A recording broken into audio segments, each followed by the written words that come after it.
G.I. Joe figures actually came out in 1964 as rather large toys that were meant to be like the Barbie for boys. They were like army soldiers.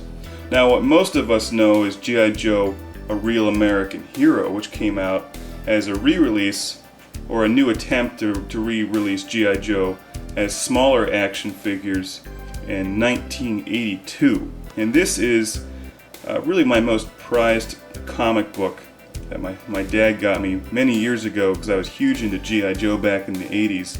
This is the original first printing of G.I. Joe #1 in mint condition. And this is an excellent comic book. Let's take a look at this, we'll review it. So if you want to go out and really learn about the Joes, you need to start at issue #1. Boy was I happy when my dad got me this for my birthday 20-some years ago. Because this is not an easy comic book to come by. G.I. Joe #2 is actually worth a fortune, and I don't have that one. I don't know what reason actually G.I. Joe #2 is worth so much more than #1. I guess they didn't print as many of them, but this is the blockbuster first issue. The first thing you notice about G.I. Joe #1 is how heavy it is. This is a big comic book, and they printed this on a much heavier paper stock with a higher quality ink than most comic books of the day. So you definitely have a really nice book here. Colors are tremendous, and of course it's just got G.I. Joe on the front of it, and that's awesome. If you remember the really early G.I. Joe stuff in the cartoon when it first came out, there weren't that many G.I. Joes.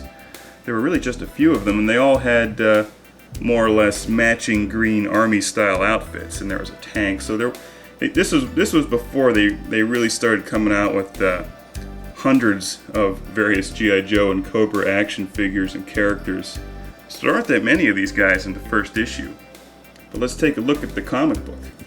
Stan Lee presents G.I. Joe quartered in top-secret armored underground bunkers deep beneath the Army Chaplain's Assistant School at Fort Wadsworth is America's elite counter-terrorist strike force. Codename G.I. Joe, the most fearsome rapid deployment team of all, stands ready to fight anywhere, anytime, anyway. Operation Lady Doomsday. We have a nice, very patriotic opening scene with G.I. Joe planting the American flag and explosions and airplanes, and that's just tremendous. This should really be hanging on your wall. Down here we see G.I. Joe Volume 1, #1, June 1982. And these are the people that made this comic book. Oh, that's the back of Snake Eye's head, by the way. The comic starts off much like the TV shows. If you remember the 80s TV show, there's this woman here that's developed some sort of doomsday device or something, and the Baroness and Cobra swoop in and kidnap her, and they have to call G.I. Joe in to get her back because the information in her head is dangerous and could be used to rule the world by Cobra. Now in the beginning here, we don't know that much about Cobra. And then they introduced the Joes. And the thing with G.I. Joe that made them so cool is they all had code names. Here we have some of the original G.I. Joe figures: Hawk, Zap, Grand Slam, Short Fuse, Scarlett, Stealer, Flash, Clutch, Stalker, Grunt, Breaker, Shooter, Snake Eyes, and my favorite, Rock and Roll. Most of the time the cartoons focused on Snake Eyes and Storm Shadow, it seemed. Now Snake Eyes was like one of their main celebrities, so they always used him. Rock and Roll never got much use in the cartoons, and he was awesome. Just look at him. The story unfolds. They gotta get Hawk into G.I. Joe training headquarters, which is here.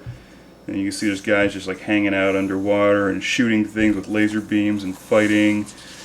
And they do a flyover of this island where they're keeping the lady. And Snake Eyes has obviously the most brains of the bunch, and we'll see that right here. Because the lady that has all the doomsday stuff in her head is being held on this island where Cobra has its stronghold. Snake Eye poses the question, and of course Snake Eyes can't talk, so Scarlett is translating for him. How can the rights of an individual compare to the safety of the entire world? Wouldn't a B-52 bombing raid solve this problem with less risk? Hawk shoots down Snake Eye's idea, saying that the island has a civilian population and they can't just level it with B-52s. So they're actually going to send soldiers in on the ground and destroy everything at close range instead. Cobra's got the lady captured, and there we see Cobra Commander. And back before they started getting fancy with all the various Cobra Commander outfits, he just wore this bag over his head. But he still looked pretty menacing. And of course you can still hear his scream from the cartoons every time you read his dialogue, which I will not try to imitate because it sounds awful. Just think of Starscream, seeing as how they had the same voice actor. So G.I. Joe confronts Cobra, and there's a whole lot of explosions that follow. The artwork is tremendous in this comic book, and G.I. Joe is an excellent comic book, and it's wonderful here to actually have the first one and be able to start the whole story from the beginning.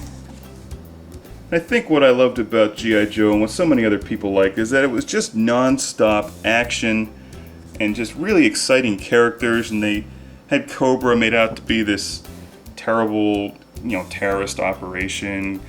And they really were no different than any of the James Bond bad guys. Cobra had questionable funding for all of their ventures. They never really talked about how they got the money for all their fabulous equipment. How'd they pay for their troops? Did they have health plans? We never really learn about any of that. But G.I. Joe always had really cool equipment, like various motorcycles that had Gatling guns built into them, trucks and laser beams. Really can't go wrong with G.I. Joe, and as I understand it, this comic was recently re-released with some new action figures. And if you want to actually go out and buy the original #1, I'm sure you can find it. You'll probably pay a few bucks for this comic today, and I really shouldn't even be handling it as I am, but there's my man, Rock and Roll. They never use him enough. He was the M60 gunner, by the way. There's Scarlett and Snake Eyes. They seem to get used the most in the early G.I. Joe comic books, and rightfully so. They're both pretty cool characters. And at the end of it here we have G.I. Joe exploding everything, and I love this frame here. My tank, my Jeep, my motorcycle. Don't sweat it, guys. General Austin will be glad to buy you all a new set of wheels when we show up with Dr. Burkhart. Thanks to taxpayer dollars funding G.I. Joe. They failed to put that part in there. G.I. Joe issue 1 goes a bit further, and for your $1.50, if you actually purchased this back in the day, you'd get 2 comic books.